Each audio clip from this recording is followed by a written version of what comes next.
All right, guys. I know that this was piggyback onto the Goal Crushers team call tonight. So I totally understand if you guys couldn't make it on two calls in one night. That's totally cool. But I wanted to record this anyways so that you can hear what I want to talk about.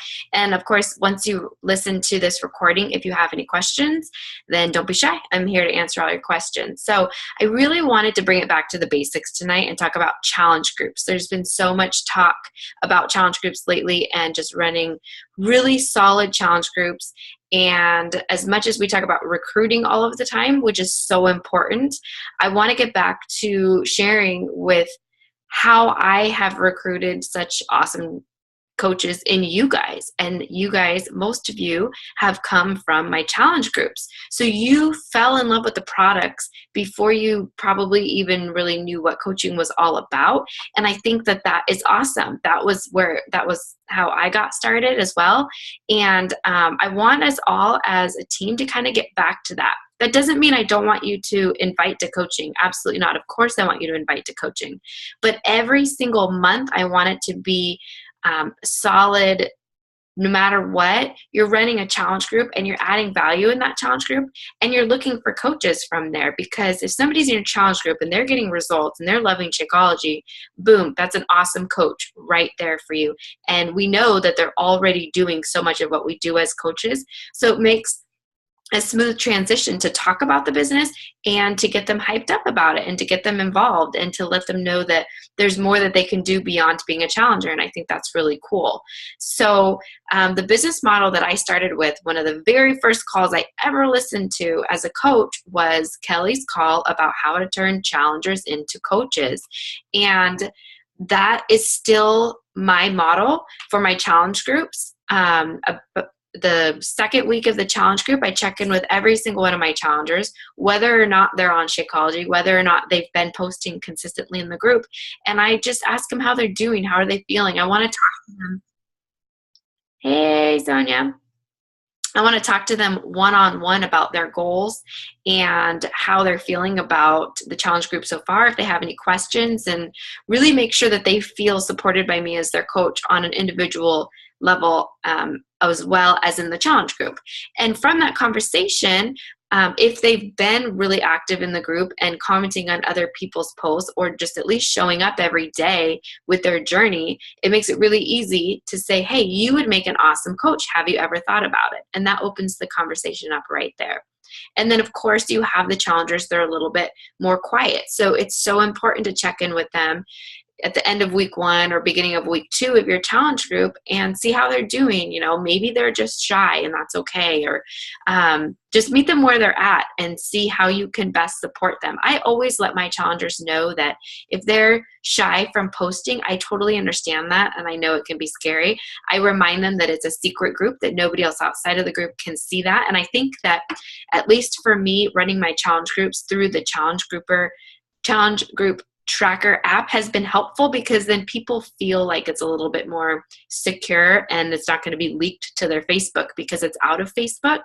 And so I feel like it could just be coincidence, because we all know sometimes we've got these killer challenge groups and everybody's posting and excited. And then you have a month where it's like crickets and you're like, am I the only one in this group? We all go through that. But I do feel like with the app, at least for me, it's helping to have people feel more secure to post their sweaty selfies and to post their journeys and to be more vulnerable in there, even though they're still most of the time in a group of women who they don't know, and kind of getting to know each other that way. And I've noticed that it's also helped to get them to encourage one another, which again brings me back to my original point, that that's where you can really grow solid coaches and let them know, hey, you're already doing what we're doing. You're already encouraging the other challengers in there. You would make an awesome coach. And that leads right into letting them know that they'll save money on their next Shakeology and all, so on and so forth. So just like we always talk about Success Club being a non-negotiable, that goes hand in hand with running a challenge group every single month and just adding value in that challenge group every day. You need to show up every day, of course, so that you're being a product of the product, and make sure you're commenting and liking on everybody's posts in your challenge group so that they don't feel like they're just posting and then nobody's even talking back to them. Of course, that's our job, is to make sure they feel supported. So I feel like if you're doing those things in your challenge group, you're naturally going to be attracting people to the business and they don't even really know it yet.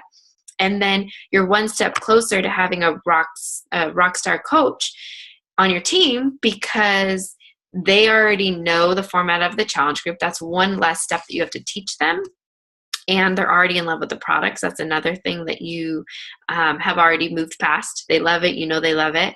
And you can help them right on continuing on in their coaching journey and really help them see the value in being a coach in terms of driving their own results even further. So let's just paint the picture of you have a challenger. They killed it week 1. They checked in every single day. Their food has been on point. Their nutrition has been on point. Their workouts have been on point. They're excited. You can feel that excitement from them. You check in with them week 2 and you talk about coaching. And maybe they're not like, yeah, sign me up right away, because let's be real, most people aren't saying sign me up right away, but you've opened up that conversation. That person's more than likely going to ask questions, and that allows you to share more of what you're doing. And of course, if you're being consistent on social media, posting your coaching journey, then they already know a little bit about what you're doing, and they're probably watching you with that too. So it's just an awesome place to find amazing coaches. And I really want to encourage you guys to get back to the basics with that. Don't make recruiting so complicated. Focus on your challenge groups. Look at those people in there as people that you can help. You're already helping them with their fitness journey, and you can also help them financially and to move beyond into amazing results that they didn't even think were possible by being a coach themselves, because that is such a driving force. I've said it so often lately that there's no way I would have lost most of my weight as quick as I did if I wasn't coaching. It's just, it would not have happened. Am I confident I could have lost the weight? Yeah, but coaching gives you that extra nudge. And so just be there for your challengers and let them know that they would make incredible coaches. And your team will definitely grow from there. I have no doubt. So now I just want to open it up to questions. I want to chat with you girls and see if there's anything that you guys want to talk about, anything that I can help with this week, what's been going well. Anybody has anything? Hi. Hi. Stop. No. I was going to mute, but Ryan was crying, right? And this is why I have problems. Done. Mute.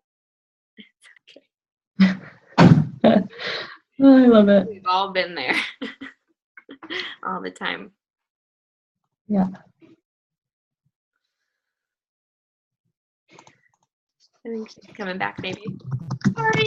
That's okay. That's okay. No worries. I tried. No, I'm just excited to finally get on a call. Good. I'm happy to have you here. Hi. Hi. Okay. Shh. Up the head. You will hurt your head. Okay. Mommy's on a call. This isn't like when we call Nana. Up the head. Do you like to work out with Mommy? Up the head. Do you like? Oh, okay. Hi. Nana. No, that's not Nana. That's Andy. That's Andy. Hi. And that's Shanna. And the head. No, Okay. So maybe this isn't going to work so great. Tell the doggies to shh. Okay. I need to go make dinner with my boys, so I'll talk to you later. All right. Bye, Shayna. Bye. All right. Sonia, did you have any questions? No, I just was excited to finally get on a call. I'm so happy to see you here. It's good to see you for reals. I'm so excited for my time. Oh my gosh. Why is he so calm? I need a calm one. But I'm not trying again. You're so cute. Well, I hope you have a good night. If you do think of any questions, just send them to me. Okay. Yeah. Yeah. Oh, I know. You want to see the baby? Baby, Where's the baby? I know. Where's the baby? Hey, where you?